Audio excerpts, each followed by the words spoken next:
Hi again, everyone. Welcome to the Starting Five here on HMTV6. I'm Mark Keller, sports editor of the Herald Mail newspaper, joined by two of our old reliables here, Bob Parcelletti and Tim Kelby to my left. Are you reliable?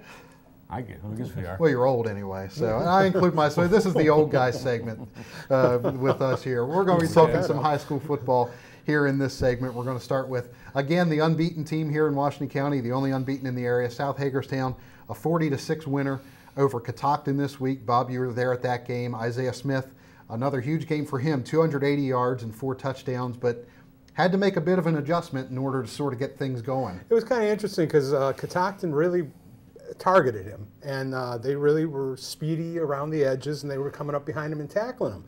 And all of a sudden, the first play they came back out, it was like, okay, something's different. They handed the ball to Isaiah, and Isaiah went off the right end, or right tackle, and made one step back, and he was gone. It was like, 47 yards or whatever it is for a touchdown.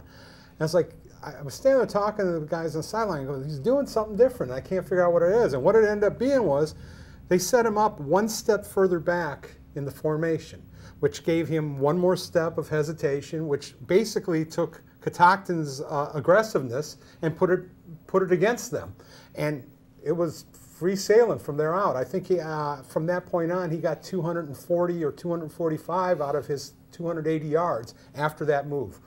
Well, it sort of dispels the myth that, I mean, because Smith is a big guy, and he runs a lot of his plays up the middle, so the idea is that he's a power guy, but maybe there's a little bit of finesse to him as well. Well, he's one of those guys that doesn't look like he's running as fast as he is. He gets through the line and he's kind of cruising, but he gets there in a hurry. And I mean, once he gets in the open field, he's, for the high school level, he's tough to bring down, and that's what happened on Friday. Now he continues, again, as we said, to put up the big numbers. He's at about 1,550 yards for the season. That already tops the single season mark for South Hagerstown. He's at 2,200 for his career. That already tops Dwayne Freeman for the career mark at South. But another strong defensive effort for the Rebels, too. They've allowed just 39 points in 7 games. What do you think of their defense? Well, again, they really shut down kind of a weird offense. I mean, we've been talking about Catoctin's offense because they've been playing everybody in the county over here the last few weeks. And they did a great job of making sure they don't go anywhere. There was a one chance there in the second half, and I mean, it was out of hand already, but they had a chance going down and scoring, and South just stopped them. I mean, it was just, they just play very well together. They have some size there too, but they play very well together. Well, South hosts Williamsport this week. They're 7-0. They've won 8 straight dating back to last season. Boonesboro down at Hedgesville, they went out of county and out of state to play Hedgesville this week. Beating the Eagles 48-13. Tim, you were down there for that one, and sort of another game where the county team sort of started slowly and had to get things going. Well, they went out of state and things got a little scary there. By the time we got to the middle of the third quarter, Hedgesville was leading 13-12. Boonesboro not looking like itself at all, and you got to give credit to Hedgesville for the defensive effort that they put up.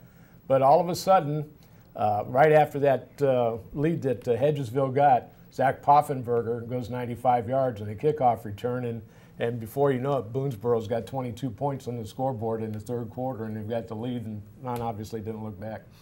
To me, it seems like Poffenberger is kind of the guy that really, I mean, he's sort of a do-everything guy for them. Yeah, I mean, he's your do-everything guy, but he's probably the kind of guy that if you need a kickstart, okay, well, let's go to Poffenberger and see what he can do and get everybody else going. He had an interception. That was a big one. So he was everywhere. You like getting out of the state to see a game every now and then? I'd go anywhere to see a good game. But Ryan Ruiz, he had a pass for a touchdown out of the halfback option, and Chad Cowden threw 2 TDs, and so it was a good win for as slow a start as they had. What is the situation there with Ruiz and with Cowden? Are they going to stick with Cowden? I think they're going to stick with Cowden right now. Ruiz played a lot of defense. He's got a cast on his left wrist. So obviously that didn't hamper him Friday night. So I think that's the plan right now. They're throwing a couple of twists here and there with Ryan offensively. Again, more flexibility That's for right, them, that's right. as if they need it anymore with that offense. North Hagerstown on Saturday defeating Smithsburg 48-7, and Bob, you were out there, and North really took control of this one in the second quarter, scoring 35 points, and they never really looked back after that. Well, it was after they gave up the scoring touch or the tying touchdown in the first second play of the second quarter to make it 7-7, and after that they just blew it open.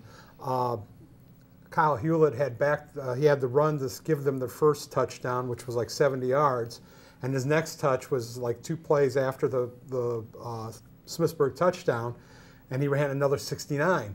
So he went back-to-back carries and went 130 some yards and had 2 touchdowns and put him on the plus side of the board.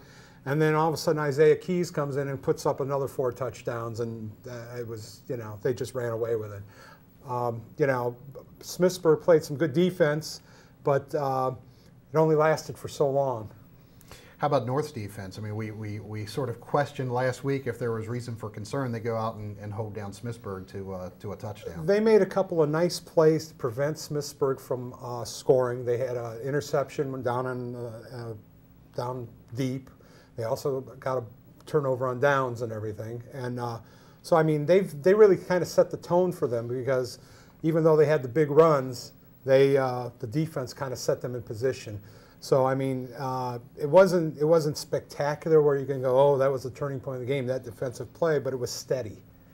And we mentioned Catoctin being up here all the time. They're at North Hagerstown on Thursday nights. We'll get to see them again. Real quickly through the other games, Clear Spring beating Berkeley Springs 47-6. Ryan Aaron threw for 186 yards and 4 touchdown passes, ran for another score. And Clear Spring, when they play against these teams that are about their size, they've been pretty competitive.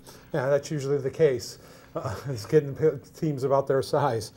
Brunswick, a 40-0 winner over Williamsport. Brunswick ran more than 100 plays from scrimmage in this game. Well, obviously, they pass a lot. We'll see how many they run Friday night against Boonesboro. Yeah, it'll be a little bit of a different story there. Different. Hancock gets its second win of the season, a 34-6 win over 100. Jordan Kiefer, 234 rushing yards in that game.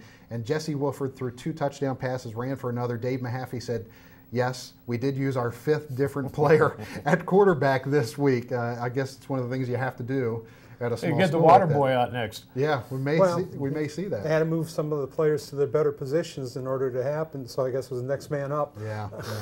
Final game of the weekend, Flint Hill, a 60-0 winner over St. James. One of the things we talked about, St. James may be having trouble when they get into the MAC. They're 0-3, shut out twice. More on the starting 5 coming up here soon.